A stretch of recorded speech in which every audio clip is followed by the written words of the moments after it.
In today's tutorial, I'm going to show you guys how to find the AppData folder in Windows. So this should work across any modern version of the Windows operating system, so Windows 7, Windows 8, and Windows 10. And if you're looking for the AppData folder in order to retrieve files or perhaps put files in, this tutorial will be for you. So we're going to go jump into it, and we are going to start by opening up the Start menu. Just buckle on the Start bar one time. Type in the %,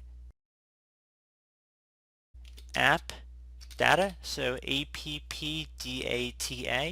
then another %, so it should say %, AppData, %.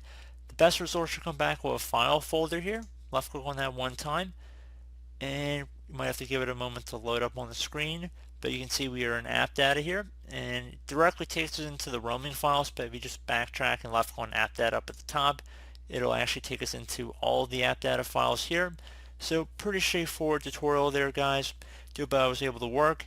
Now, if you're unable to see the AppData folder, perhaps maybe you have hidden files and folders disabled, you want to go up to the View tab up at the top left of File Explorer and left click on Options on the far right side here.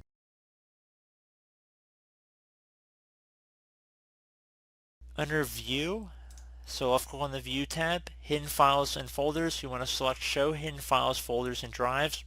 Left click on Apply and OK. Now, if for some reason you were unable to actually get to this page, you could get to it by clicking on the little Windows or File Explorer icon in the bottom of your system tray. Most computers have it down here by default, so you don't probably even have to search for it. So if you just actually left click on this file folder here, you can go and adjust the hidden file settings again right through there. So pretty straightforward. You can also go into the Start menu and type in File Explorer. So pretty straightforward process. And I do hope I was able to help you guys out. And as always, thank you for watching. And I do look forward to catching you all in the next tutorial. Goodbye.